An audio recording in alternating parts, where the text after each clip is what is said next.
Y bien, estamos con Fernando Tuesta, profesor de Ciencia Política de la Universidad Católica y, bueno, director del Instituto de Opinión Pública de la Universidad Católica. Fernando, buenas noches, ¿qué tal? ¿Qué tal? Buenas noches, Jaime.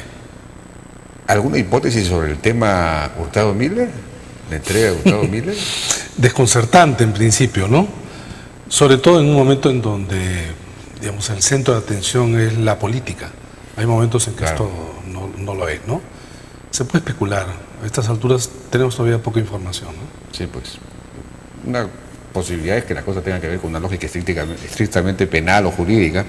La otra es que haya algún titiretero detrás que esté lanzando lo que en este momento. En un país muy frecuente para este tipo de cosas, ¿no? Bueno, vayamos a los cuadros que nos ha enviado Fernando Tuesta para analizar rápidamente la distribución regional del voto del día domingo. A ver si tenemos en pantalla. Esta es la votación por Gana Perú. ¿Qué nos puede decir?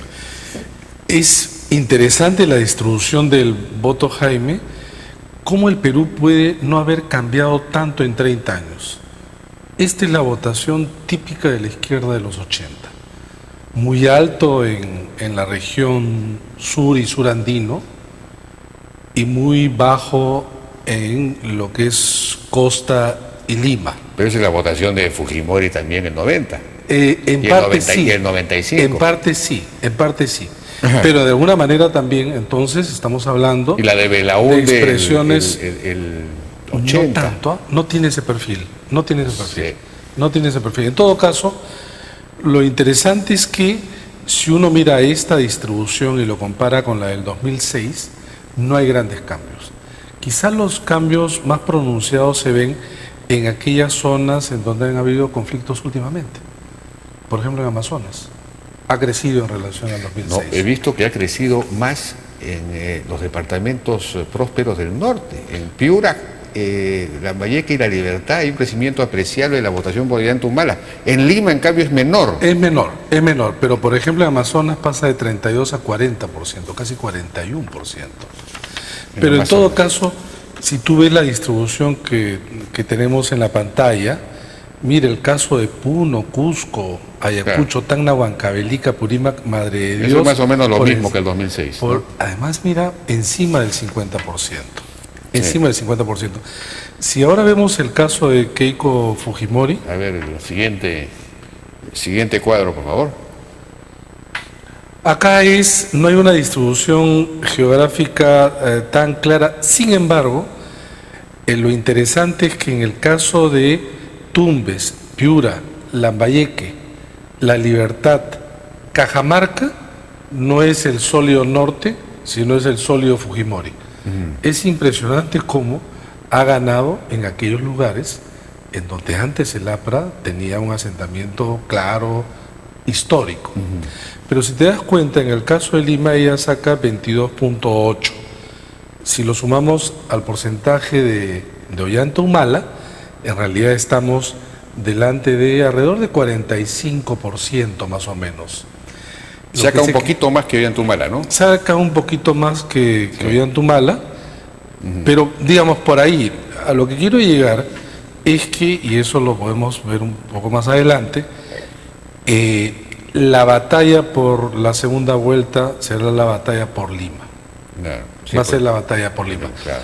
Porque en algunos departamentos en donde ella es también importante, la suma de ellos dos prácticamente comprometen a 2/3 partes del electorado, si no es más. Por lo que en realidad Lima, en donde el 55%, que estamos hablando, si sumamos Callao, estamos hablando de 7 millones de electores, ¿no? Pero esta distribución, repito, es interesante porque crece además en los lugares de costa, no crece, sino tiene su asentamiento en lugares sobre todo modernos, ¿no? Si podemos ver el siguiente cuadro, en el caso de PPK ocurre lo mismo pero de manera mucho más marcada. Si tú ves Lima, Callao, Arequipa, Moquegua, los sitios más, digamos, urbanos, costeños o cercanos donde irradia Lima, ¿no? Lo que sorprende de todos modos es Arequipa, ¿no? Pero ¿sabes qué? Si es que uno saca el título, parece en realidad la votación de Lourdes Flores del año 2006 y de 2001. Y es más o menos el perfil geográfico de la votación tradicional del PPC. Es decir, si antes era Izquierda Unida, ahora el humanismo, el fujimorismo, antes el aprismo, ahora fujimorismo, este es el PPCismo, ahora PPK, ¿no? Y el otro cuadro, el caso de Perú Posible, Loreto, Ancash, Cajamarca, Tumbes, Huánuco, y cuando uno superpone la votación y el perfil de Perú Posible con Acción Popular, aparece casi un traslape. Es interesante en este caso. El único sitio donde ganó Perú Posible fue en Loreto. Loreto. El único departamento. Y en algunos sitios donde en principio ellos tuvieron un momento en donde crecieron mucho, finalmente regresaron sobre todo a Humala. Sobre todo en Puno, Tacna, Cusco, Arequipa, Ayacucho, Apurímac, que lo dejaron, mira, menos del 10% y por debajo de su promedio nacional, ¿no? Que es casi más o menos el promedio que tiene en Lima.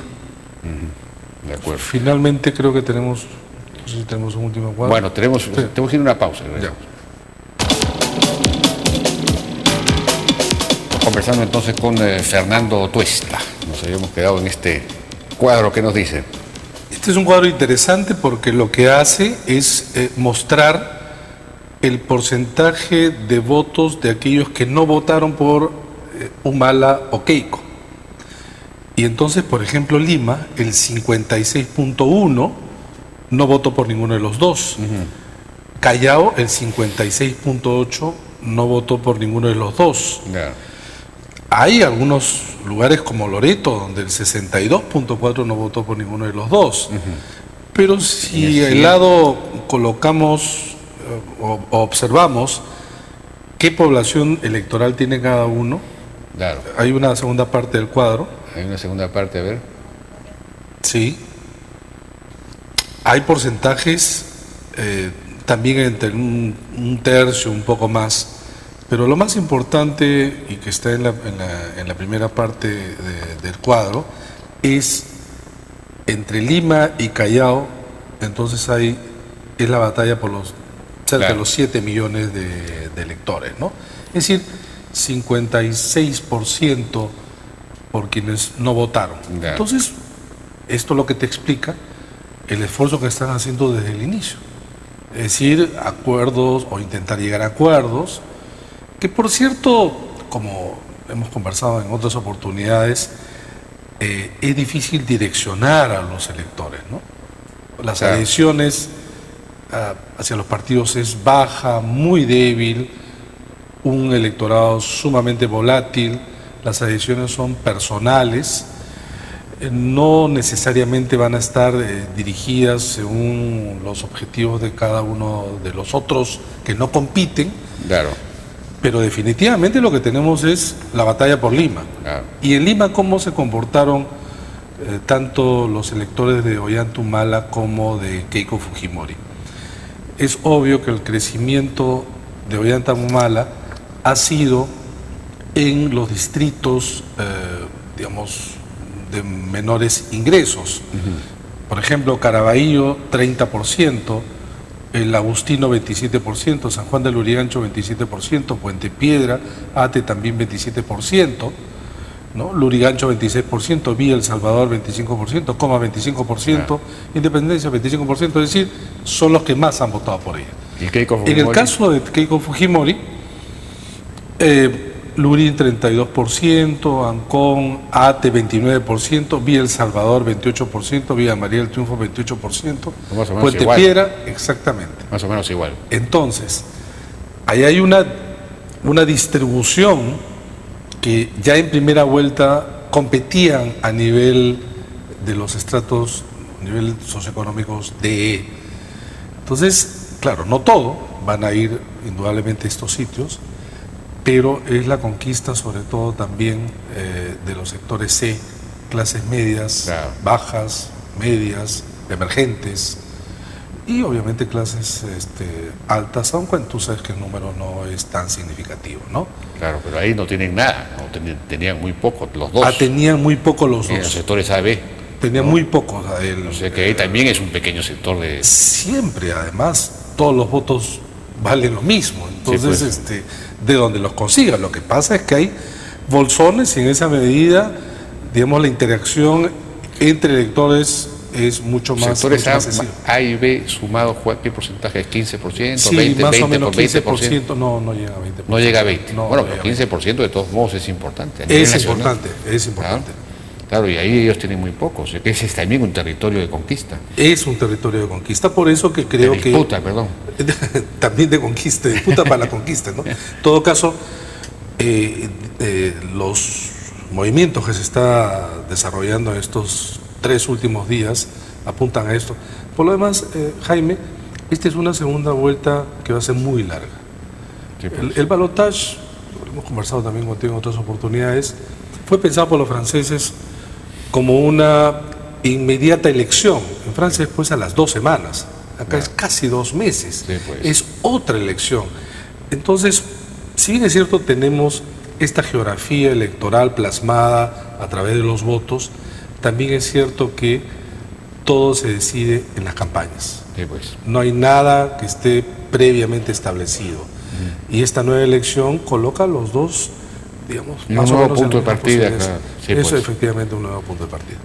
Bien, Fernando Tuesta, muy interesante. Muchas gracias, Gracias a por ti, tu Jaime. participación. Fue Fernando Tuesta de la Universidad Católica. Vamos a una pausa y regresamos con Pere Estupiñán dentro de nuestro segmento dedicado a la innovación, ciencia y tecnología de todos los miércoles, que lo tenemos porque sin ciencia y tecnología el Perú no tiene futuro.